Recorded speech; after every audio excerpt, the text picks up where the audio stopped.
The only relationships that will last long term successfully are as followed: when the man loves the woman way more than the woman loves the man, or when the man and women love each other equally. And the common denominator here is that the man has to be fully fucking invested. The thing is, that lopsided relationship where the woman loves the man more is going to fail because she is putting in overtime. A woman will always put in effort in the relationship to make it work, whereas man has to feel fully invested in the relationship in order to make the changes necessary, in order to communicate effectively, in order to put work into the relationship. If you're a woman watching this and you are stuck on that crusty, dusty ass man, this is your sign to take your energy back. Put it back into yourself, put it back into someone who is going to treat you like the fucking queen that you are.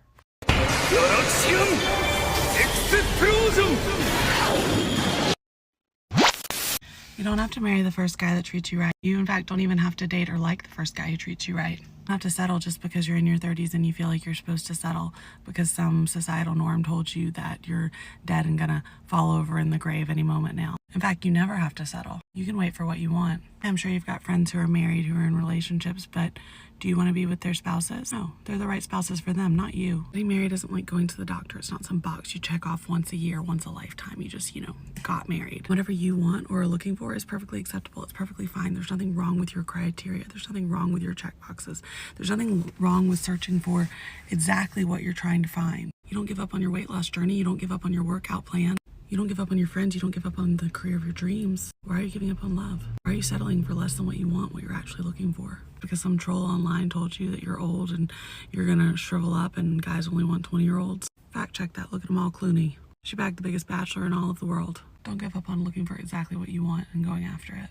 1 hour later. Hi, my name's Eve. I'm 35 years old. I'm 5'10" and I'm looking for a husband. Scratch that. I'll pay $5,000 if you find me my husband. I went viral 2 months ago about looking for a husband and being willing to pay $5,000 to the person who recommends, refers, finds him for me. A bounty, if you will. And after that, thousands of people flooded my DMs, my TikTok messages, my personal email, my work email. But there was one major problem. The majority were men referring themselves. And while I applaud the fact that they're going after it, the whole purpose was, you guys know me best and most able to refer men to me who they think would be a good match. Hence why I'm adding the bounty / monetary component, because I'm paying them for their service. Anyone can be a matchmaker. You guys can be a matchmaker. So I'm calling on you again to please actually refer people. Because women, as you can probably imagine, the amount of messages I got from men that literally just said, "Hi, I'm Matt, are you still looking?" was abundant. No age, no location, no photo, no interest, nothing else. The amount of messages that I got from people referring someone they knew and giving me just the basic information, probably 1% of the responses I got. So what's my criteria? I'm 5'10". I want him to be taller, and I'm not going to negotiate on that fact.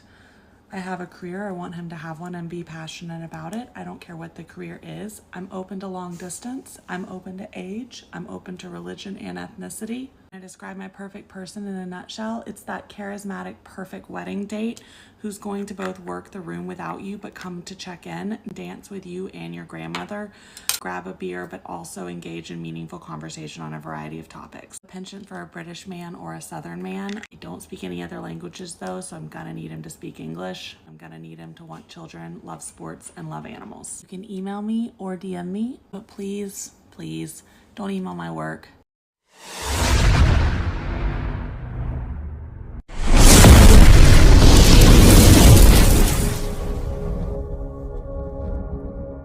If there's one thing that my mom taught me not to be, is not to be a dumb bitch.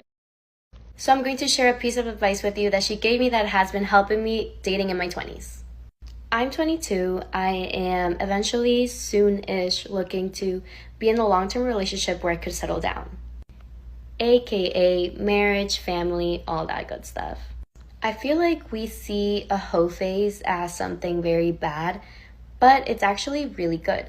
You want yourself and your partner to have explored other people, to have dated and have past relationships and just been in that hoe phase for a reason. When you two come together, you want to be able to choose each other outside of that. You have gone out, you have explored, you've seen what's out there. Now you're choosing to let that go and be together.